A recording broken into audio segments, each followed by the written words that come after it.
नमस्कार, आप news for nation देख रहे हैं और मैं हूं आपके साथ युवराज।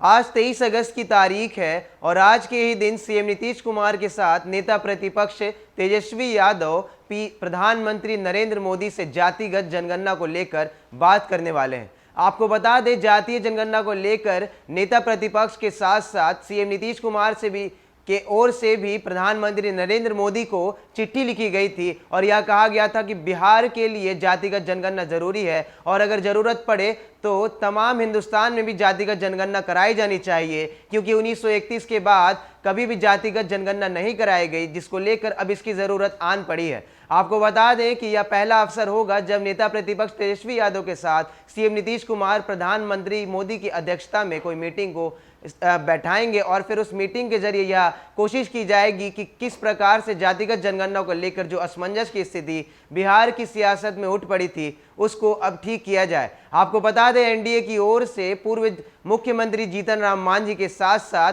कांग्रेस की तरफ से अजीत शर्मा और फिर तमाम 11 दलों के नेता सीएम नीतीश के साथ मौजूद रहेंगे। इस मीटिंग को कराने के लिए सीएम नीतीश कुमार की ओर से 4 अगस्त को ही पत्र लिखा गया था, मगर पत्र का कोई जवाब नहीं आ रहा था, जिससे कि नेता प्रतिपक्ष की ओर से कई सवाल किए गए थे कि आखिर सीएम नीतीश कुमार ने प्रधानमंत्री मोदी को पत्र तो लिख दिया है मगर प्रधानमंत्री मोदी अभी तक अपना समय नहीं दे रहे हैं। मगर आज की तारीख प्रधानमंत्री नरेंद्र मोदी की ओर से मुकर्रर की गई थी कि 11 बजे, दिन के 11 बजे सीएम नीतीश के साथ तेजस्वी यादव होंगे और तमाम बिहार विधानमंडल के नेता उनके साथ मौजूद रहेंगे और जातिगत जनगणना पर सीधे बात होने वाली है। आपको इस खबर के बारे में विस्तार से बताते हैं और यह भी बताते हैं कि आखिर वो कौन से ऐसे अतीत में अवसर रहे हैं जब प्रांत बिहार के मुख्यमंत्रियों को तत्कालीन प्रधानमंत्री से बात करने का मौका मिला है। तमाम बिहार विधानमंडल के वो नेता हैं जब तत्कालीन प्रधानमंत्री के सामने कुछ अहम मुद्दों को लेकर गए हैं और उनके साथ मीटिंग को रखा है।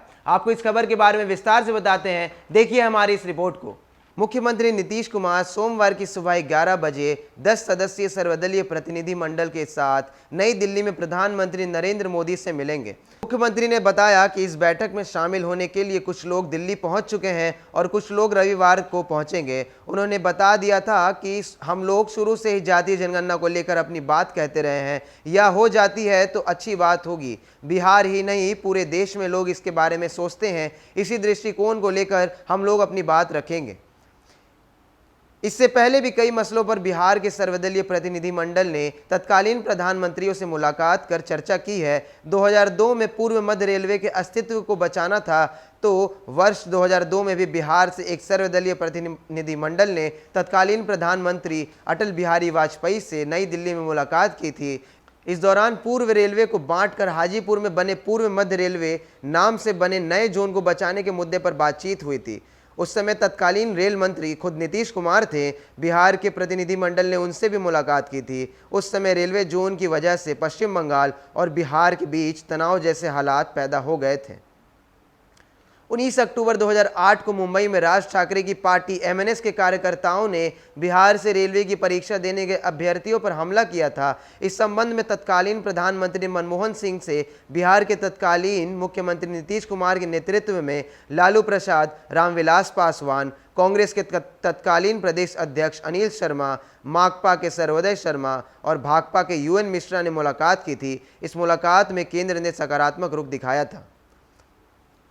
वर्ष 2012 के अप्रैल में बिहार के तत्कालीन मुख्यमंत्री नीतीश कुमार के नेतृत्व में एक सर्वदलीय प्रतिनिधि मंडल ने प्रधानमंत्री डॉक्टर मनमोहन सिंह से बिजली के मुद्दे पर मुलाकात की थी। इस दौरान बिहार में एनटीपीसी की 2 बिजली उत्पादन इकाइयों से 50% बिजली मिलने सहित बरौनी थर्मल पावर के 500 मेगावाट यूनिट को कोल लिंकेज देने पर चर्चा हुई थी। दोनों मामले में केंद्र सरकार ने बिहार के लिए निर्णय लिए थे। तो वहीं देखने वाली बात यह होगी कि भाजपा सांसद सुशील कुमार मोदी ने यह बताया है कि भाजपा कभी जातीय जनगणना के विरोध में नहीं रही, इसलिए हम इस मुद्दे पर विधानसभा और विधान परिषद में पारित प्रस्ताव का हिस्सा रहे हैं। प्रधानमंत्री से मिलने वाले बिहार के प्रतिनिधि मंडल में भाजपा भी शामिल है। रविवार को ट्वीट कर भाजपा सांसद ने बताया कि वर्ष 2011 में भाजपा के गोपीनाथ मुंडे ने जातीय जनगणना के पक्ष में संसद में पार्टी का पक्ष रखा था। उस समय केंद्र सरकार के निर्देश पर ग्रामीण विकास और शहरी विकास मंत्रालयों ने जब सामाजिक आर्थिक जातीय सर्वेक्षण कराया तब उसमें करोड़ों त्रुटियां पाई गई। जातियों की संख्या लाखों में पहुंच गई। गड़बड़ियों के कारण उसकी रिपोर्ट सार्वजनिक नहीं की गई। उस समय के बिहार की लगभग 1 करोड़ की आबादी में मात्र 22 जातियों की ही जनगणना की गई थी। अब 90 साल बाद आर्थिक, सामाजिक, भौगोलिक और राजनीतिक परिस्थितियों में बड़ा फर्क आ चुका है। जातीय जनगणना कराने में अनेक तकनीकी और व्यवहारिक कठिनाइयां हैं, फिर भी भाजपा सैद्धांतिक रूप से इसके समर्थन में है। तो आपको बता दें कि इससे पहले भी कई अवसर आ चुके हैं जब तत्कालीन मुख्यमंत्रियों ने तत्कालीन प्रधानमंत्रियों से कई अहम मुद्दों पर बातचीत की है, मीटिंग की है। मगर आपको बता दें, इस मीटिंग से ठीक पहले कल देर शाम सुशील कुमार मोदी ने एक ट्वीट किया और बता दिया कि भाजपा कभी भी जातीय जनगणना के विरोध में नहीं रही। उन्होंने यह भी बताया कि संसद में एक समय ऐसा भी था जब गोपीनाथ मुंडे ने 2011 में जातीय जनगणना कराने के पक्ष में कोई रिपोर्ट रखी थी। जातीय जनगणना कराई तो गई थी मगर उसमें कई त्रुटियां आ गई जिसे सार्वजनिक नहीं किया गया। मगर आपको बता दें कि यह यू टर्न एक मीटिंग से पहले यह बयां करता है कि भाजपा भी अपने वोट बैंक को देख रही है। भाजपा भी यह जानना चाहती है और बताना चाहती है कि किस प्रकार वह जातीय जनगणना के समर्थन में है। मगर देखने वाली बात होगी कि कुछ दिनों पहले तक बिहार सरकार में बड़े भाई की भूमिका में रही भाजपा ने जिस तरीके से यह बात कही थी कि जातीय जनगणना भले ही जरूरी नहीं है, उससे बढ़िया है कि गरीबों की जनगणना करा दी जाए। मगर भाजपा का यह यू टर्न मीटिंग से पहले यह साबित करता है कि भाजपा को भी अपने वोट बैंक की जरूरत है और वह चाहती है कि जेडीयू से कंधा मिलाकर और साथ ही साथ आरजेडी के साथ मिलकर वह जातीय जनगणना को कराए, क्योंकि 1931 के बाद बिहार और साथ ही साथ पूरे भारत में कभी भी जातीय जनगणना नहीं कराई गई। ब्रिटिश शासन काल में ही जातीय जनगणना कराई जाएगी। तो देखने वाली बात होगी कि किस प्रकार इस मीटिंग को संबोधित करते हैं प्रधानमंत्री मोदी और किस प्रकार का रुख वह जातीय जनगणना को लेकर अपनाते हैं। लगातार खबरों में बने रहने के लिए आप देखते रहिए न्यूज़4नेशन। नमस्कार।